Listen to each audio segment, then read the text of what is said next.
થી દેહા બંધાણી અગાડી રહ્યું તારી પાસ કર્મથી ન્યારો એની કરી લો ને તપાસ એને કોઈ દિવસ કડવે લાગતું પણ નથી પણ એવા આપણે નિર્લેપી કર્મ એવા ભાવથી આપણે સેવવું પડે ને તો અગ્નિ એને બાળી શકતો નથી પવન એને ઉડાડી શકતો નથી જલ એને ભીજી શકતું નથી આવું જે ઘટ ઘટમાં રોમ રોમમાં એનો જે તત્વ પડ્યું છે એ તત્વને આપણે ખરેખર નિરખવું જોઈએ ભલા સંતજનો સમયને આધીન આપણે ઘણા મહાપુરુષો ગાવે છે કે સમય સમય બળવાન નહીં મનુષ્ય બળવાન કાપે અર્જુન લૂટ્યો હોય ધનુષ્ય હોય બાણ તો સમયની બલિહારી છે સમય વચ્ચે સાવધાન થઈને આપણે કામ કરી લેવાનું છે જન્મથી યુવાનીમાંથી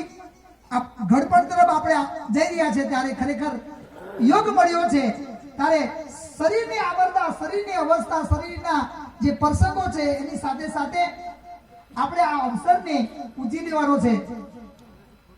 સંતોએ ભજનમાં ગાયું છે કે આટલો જન્મ સુધારો ગુરુજી મારા આટલો જન્મ સુધારો આ અવસર આપણે ખરેખર ગમે તે રીતે મહાપુરુષોની સાનિધ્યમાં જઈને આ અવસરને સફળ બનાવીએ સાથે સાથે ગુરુ મહારાજે જે જ્ઞાન આપ્યું છે એ જ્ઞાનને સંતો મળીને એક વલણાની પેટે આપણે એનો અનુભવ